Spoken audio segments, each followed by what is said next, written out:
इतनी जोर से लगाओ कि भजन लाल के कान खड़े हो जाए। पुजारी एकता जिंदाबाद। आदरणीय भाइयों, सम्मानित मंच, उज्जैन से आए हुए हमारे राष्ट्रीय अध्यक्ष परम आदरणीय महेश जी गुरु जी, आपके चरणों में निवेदन करता हुआ, सम्मानित मंच को प्रणाम करता हुआ, संत महात्माओं को प्रणाम करता हुआ अपनी बात को कहता हूं। अगर कोई कहने में त्रुटि हो जाए तो क्षमा चाहता हूं। आदरणीय पुजारी भाइयों, आज की ये जो संख्या है, ये संख्या पर्याप्त नहीं है।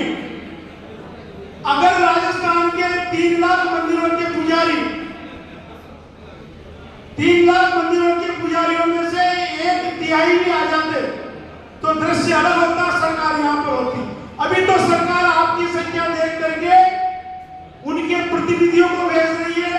कल जवाहर सिंह जी मैडम आए थे, आज यहाँ पर ओएसडी आए हैं प्रमोद जी शर्मा, और यहाँ पर अभी सुमेधानंद जी सरस्वती सांसद साहब होके गए हैं, और अभी हमारे बीच में एमएलए साहब बैठे हुए।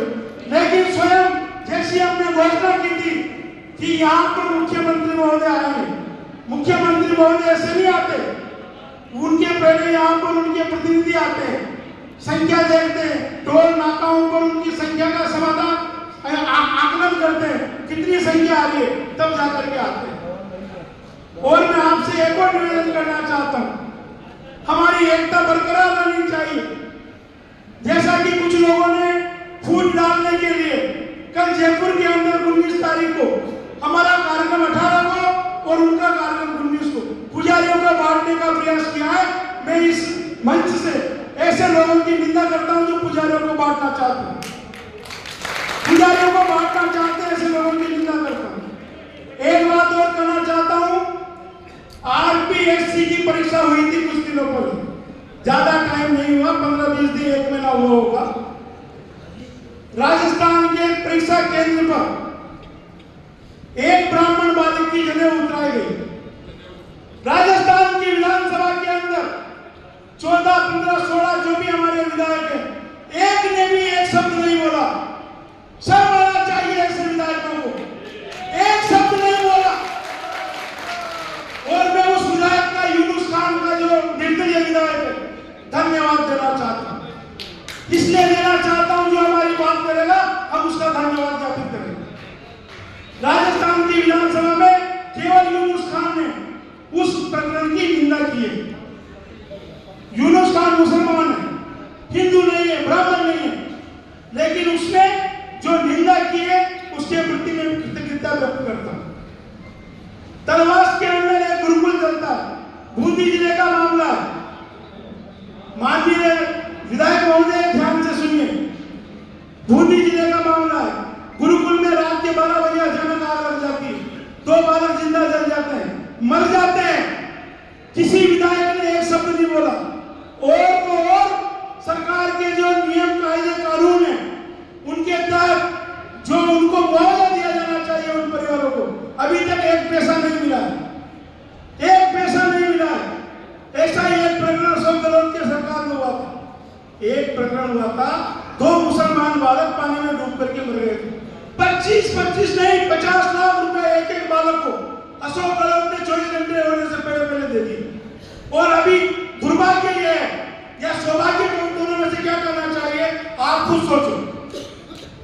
कांग्रेस की सरकार नहीं है, भजन लाल जी हमारे भाई हैं, ब्राह्मण हैं, मुख्यमंत्री हैं, क्या देर लग रही है उनको पैसा देने में?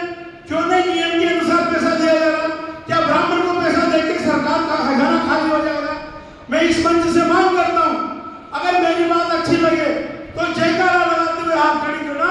50-50 लाख रुपए तलवास के उन ब्राह्मण बालकों को तुरंत 24 घंटे के अंदर दिया जाना चाहिए।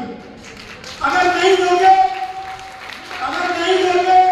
तो हम ये मानेंगे कि ब्राह्मण की नहीं, भजन लाल की सरकार, मतलब बीजेपी की सरकार है, ब्राह्मण की सरकार नहीं।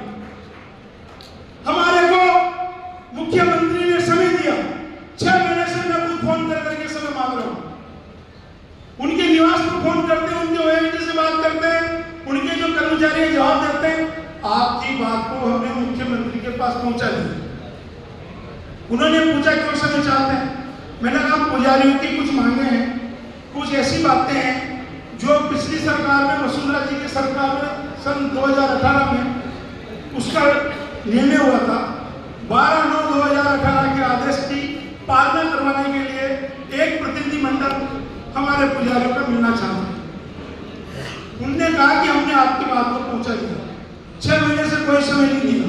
एक दिन अचानक राधेश्याम जी का फोन आया, हमारे संयोजक है, कि आप 5 आदमियों का समय मिला है, आप तुरंत आ जाइए। हम सारा काम छोड़ करके पुजारी समाज के लिए, हमारे संगठन के लिए, डूंगरपुर से भगवान जी भाई साहब आए, अजमेर से सुदामा जी भाई साहब आए, जयपुर से राधेश्याम जी और 4-5 और प्रतिनिधि मिलकर के उनके पास गए। मुख्यमंत्री महोदय निवास पर थे, ये बिल्कुल कंफर्म है। अगर मैं झूठ बोल रहा हूं तो भगवान जी भाई साहब यहाँ बैठे पूछो। और उनको हमने बार-बार आग्रह करने के बाद गए उनके कर्मचारियों से, हमसे नहीं मिले, नहीं मिले, नहीं मिले, नहीं मिले। क्या समझना चाहिए हमारे को? क्या समझना चाहिए? क्या ये सरकार वाला काम करेगी? नहीं करेगी, बिल्कुल नहीं करेगी। मैं कह रहा हूं, सत्य सनातन जी बात करते हैं, काम नहीं करना चाहते। महाराष्ट्र के अंदर मौलवियों की तनख्वाह बढ़ा दी, मदरसों के शिक्षकों की तनख्वाह बढ़ा दी। यहाँ क्यों नहीं एक भी पुजारी को 1 रुपया दिया जाता? क्यों नहीं घोषणा करते कि हम तेल बोन की राशि आज से बढ़ाते हैं, महंगाई के हिसाब से बढ़ाते हैं? महंगाई के हिसाब से बढ़ना चाहिए, नहीं बढ़ना चाहिए? हाथ खड़े करें। मंदिरों में तेल भोग मिलना चाहिए, नहीं मिलना चाहिए? पुजारियों को तनख्वाह मिलना चाहिए, नहीं मिलना चाहिए? आपकी सरकार दिल्ली में मुसलमानों को, मौलवियों को, अजान लगाने वालों को 5 बार केवल अजान लगाते हैं, कोई काम नहीं करते। 30-30 हजार रुपया दिए, 30-30 हजार रुपया, क्योंकि उनके पास संख्या थी। मेरी पीड़ा यह है कि यहाँ पर कम से कम 50,000 पुजारी होना चाहिए। 50,000 पुजारी होंगे, सरकार जुटेगी। अभी आपकी संख्या कम है, आपको संघर्ष करना पड़ेगा, विधानसभा का घेराव करना पड़ेगा। एक बात और निवेदन करना चाहता हूं, 2014 के बाद किसकी सरकार आई? नरेंद्र मोदी की सरकार आई, हिंदुओं की सरकार आई, हिंदुओं का पहला ऐसा प्रधानमंत्री जिसने हिंदुत्व के लिए काम किया। लेकिन कुछ ऐसी घटनाएं भी है जो पीड़ा देती है। 2014 के बाद 2018-19 के अंदर तमिलनाडु के अंदर हिंदू कोड बिल के माध्यम से एक प्रकरण आया और उस प्रकरण के अंदर सरकार ने मंदिरों से मांग की कि आपके पास जो 2000 किलो सोना, कितना सोना, 75 लाख रुपए का 1 किलो आता है, 2000 किलो सोना 18 से 19 के बीच में आया है, वो आप सरकार को दीजिए। किसको दीजिए? सरकार को दीजिए। वहां के जो पुजारी शिक्षित थे, सुप्रीम कोर्ट चले गए, सुप्रीम कोर्ट में वकील कर लिए। अश्विनी उपाध्याय बहुत बड़ा बैरिस्टर है, टीवी पे इन पे आता है, बढ़िया बात करता है, हिंदुत्व की बात करता है। और उसने वकील होने के बाद ITR के माध्यम से जानकारी ली और सारा चिट्ठा काला सामने आ गया। सारा काला चिट्ठा क्या है? 2000 किलो सोना तो सरकार को लेने से बच गई, सुप्रीम कोर्ट में रोक लगा दी। लेकिन उनका एक जवाब आया। क्या जवाब आया? सरकार का जवाब आता है कि आपने हमें 2000 किलो सोना लेने से तो रोक दिया, लेकिन 1977 से लेके 2019 तक 5 लाख किलो सोना, कितना भाइयों, पुजारी भाइयों, आपकी मेहनत का सोना, आपके मंदिरों की सेवा पूजा का पारिश्रमिक सोना, कितना सोना? 5 लाख किलो सोना सरकार ले चुकी 77 से 2019 तक। आप 2000 किलो के लिए क्यों रोक रहे हो? देखो क्या दृश्य है। सिद्धि विनायक का चढ़ावा आता है 120 किलो सोना हर साल सरकार लेती है। शिरडी साईं बाबा का आता है 320 किलो सोना हर साल सरकार लेती है। आपके तिरुपति बालाजी का आता है 120 किलो सोना सरकार लेती है। आपके वैष्णो देवी में सोना आता है, सरकार लेती है। आपके जहां जहां भी हिंदुस्तान में बड़े मंदिर हैं, सबके ट्रस्ट बने हुए हैं, टेम्पल बड़े बड़े हैं, किसका नियंत्रण है? सरकार का नियंत्रण है, सब लेते। और दोस्तों ये तो क्या है, सोना सोना है। जो नकदी पैसा आता है, जो इतना पैसा आता है जो गिना नहीं जाता। शिरडी साईं बाबा से 320 करोड़ रुपए सालाना, नहीं 320 नहीं 3200 करोड़ रुपए सालाना, 3200 करोड़ रुपए सालाना। तिरुपति बालाजी से 3023 करोड़ रुपए, द्वारका मंदिर से, द्वारकाधीश से 1200 करोड़ रुपए, सोमनाथ से 1200 करोड़ रुपए। और वहां आता है स्वर्ण मंदिर, शिरोमणि सिख शिरोमणि कमेटी है, उस पर नियंत्रण नहीं सरकार का। 700 करोड़ रुपए किसके पास रहता है? शिरोमणि गुरुद्वारा प्रबंधक समिति के पास, क्योंकि वो सिखों का संगठन है, उस पर नियंत्रण नहीं है, क्योंकि उनको आप हिंदू मानते हैं, उनका अलग संगठन होने के, ठीक है। और इसके अलावा ये सारा पैसा कौन लेता है? सरकार लेती है। उन्होंने क्या किया 700 करोड़ रुपए का? उन्होंने दिल्ली के अंदर और पंजाब के अंदर